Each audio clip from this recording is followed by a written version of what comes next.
when Jack Wilson's garage was bulldozed by an HOA he didn't even belong to. It seemed like the ultimate betrayal led by the cold and calculating Melinda Smith. The HOA twisted rules and wielded power for their own gain, leaving Jack's dreams in ruins, but Jack wasn't about to let them. When armed with evidence and determination, he fought back, exposing shocking corruption in the process. You won't believe the twist that turned this act of injustice into a triumphant stand for fairness and community.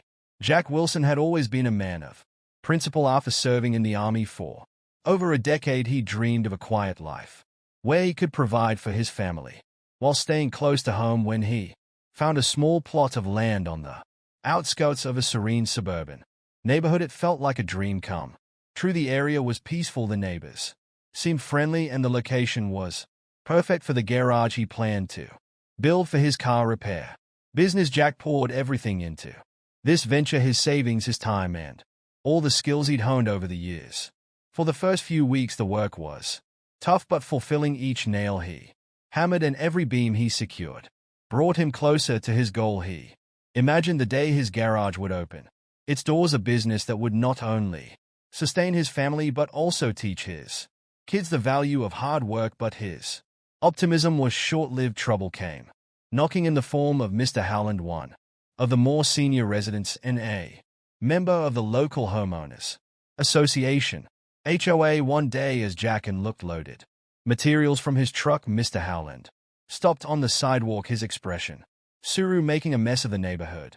He said curtly, gesturing to the stacks of lumber and tools, "This doesn't fit our aesthetic standards." Jack, taken aback but still polite, explained that the construction was temporary and promised that everything would be tidy once the work was finished. Mr. Howland didn't seem satisfied but walked away without further comment. Jack dismissed the encounter as an annoyance, nothing more. A few days later, Jack found an official-looking letter in his mailbox. It was from the HOA claiming that his garage violated neighborhood standards and demanding he remove the construction materials. Immediately confused, Jack reread the letter. "I'm not even part of the HOA." He thought his property wasn't within the boundaries of their jurisdiction, at least according to the paperwork he reviewed before purchasing the land.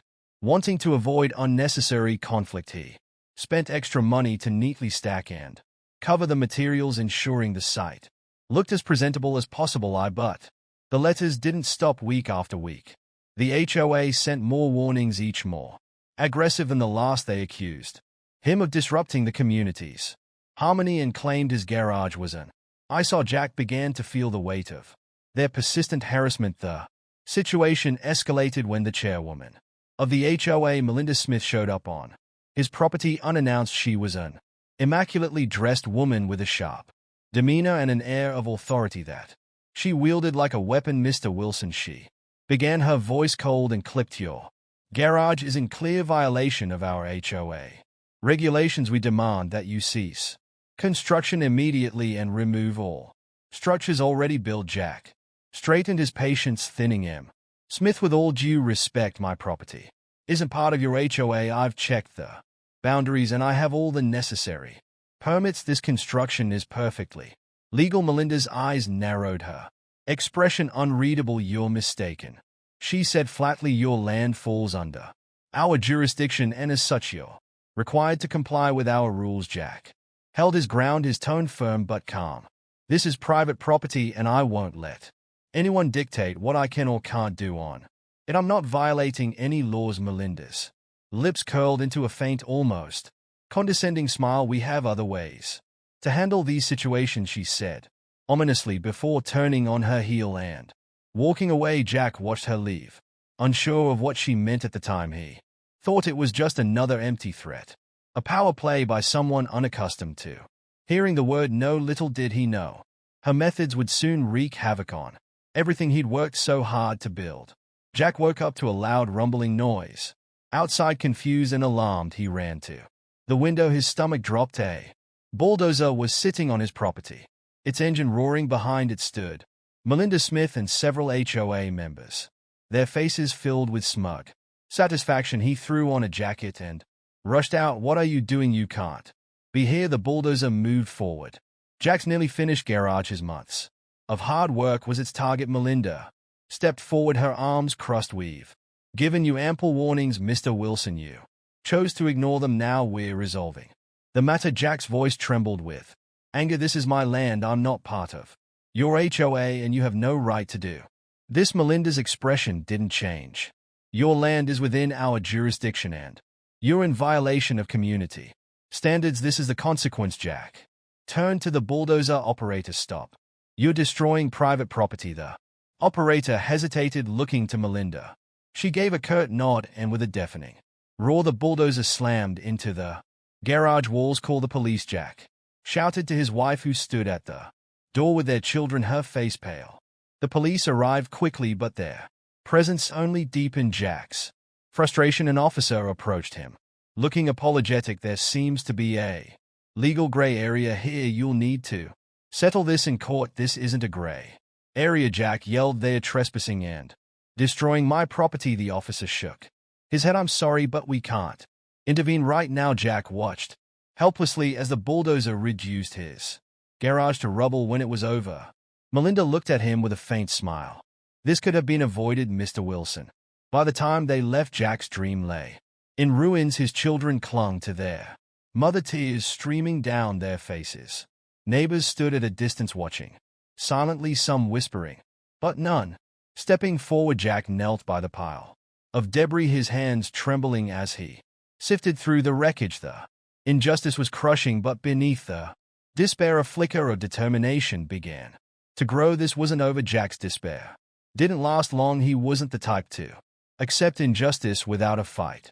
Determined to reclaim his dignity and hold the HOA accountable, he sought out a lawyer, a no-nonsense man named Richard Harlow, who specialized in property disputes. We'll fight this, Richard said, after hearing Jack's story, but it won't be quick or easy. HOAs are notorious for burying people in red tape. Jack nodded. I don't care how long it takes. I'm not letting them get away with this. The first step was gathering evidence. Jack spent sleepless nights going through every piece of documentation he had, the deed to his land, permits for the garage, and correspondence with the HOA. He combed through his security camera footage, finding clear videos of the bulldozer destruction and HOA members standing by watching with smug indifference. Richard filed a lawsuit against the HOA, citing illegal destruction of private property and harassment. The court battle began, but the HOA fought back viciously. Melinda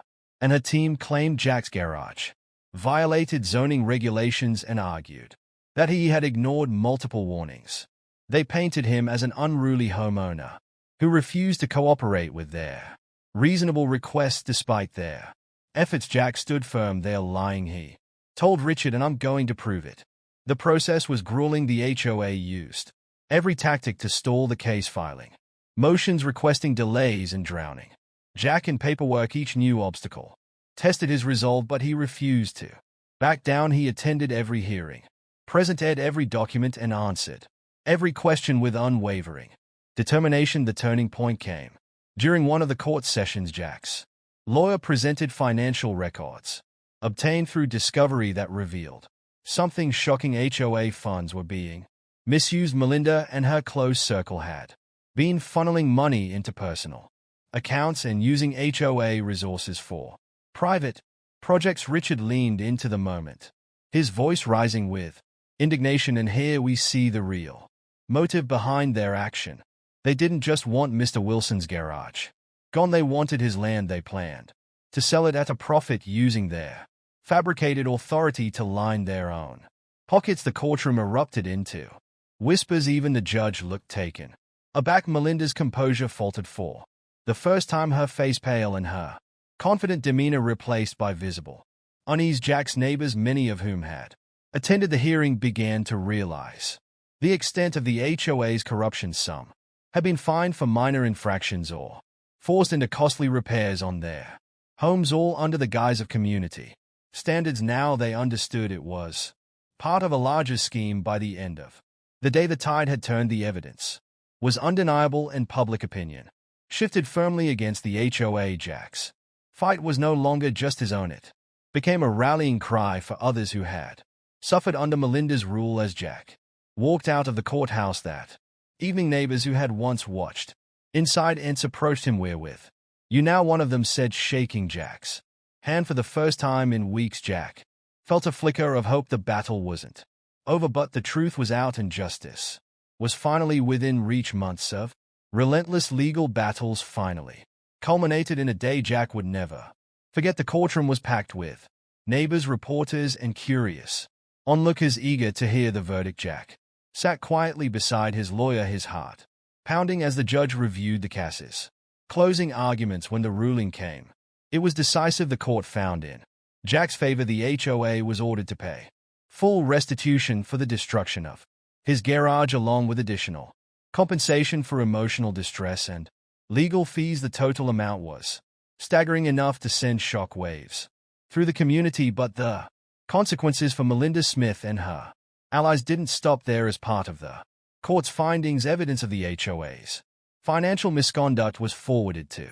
law enforcement for investigation. Melinda was immediately removed from her position, and her smug confidence had long since dissolved into fear and shame. Jack allowed himself a rare moment of satisfaction as he left the courthouse. He had won with the compensation. Jack wasted no time rebuilding his garage. This time the process felt different. Neighbors who had once watched from the sidelines now stepped forward to help. Some offered their skills, others donated materials, and simply stopped by to lend their encouragement. The community that had once seemed indifferent was now united, inspired by Jack's perseverance. Within weeks, the garage was complete, even better than before. Jack stood outside on the day of its reopening, cutting a modest ribbon while his wife and kids cheered. It wasn't just a garage anymore.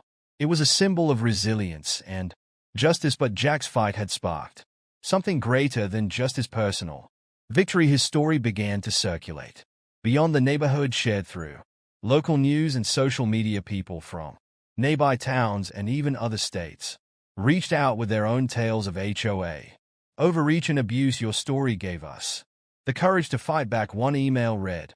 Jack, who had never sought the spotlight, found himself at the center of a growing movement. He started attending community meetings, speaking about his experience, and helping others navigate their own legal battles. Groups began forming in other neighborhoods, standing up to oppressive HOA policies and demanding accountability. Jack Wilson, people would say, is proof that one person can make a difference. Years later, Jack's garage became more than just a successful business. It was a place where people gathered, shared their stories, and found solidarity. Locals even nicknamed it the Justice Garage. For Jack, the experience was transformative. What began as a nightmare of injustice became a journey of empowerment, not just for himself, but for countless others. His story reminded everyone that even in the face of overwhelming odds, standing up for what's right can lead to something far greater than personal victory. And as he stood in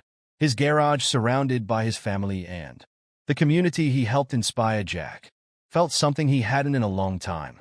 Pride not just in his work but in the life he had built.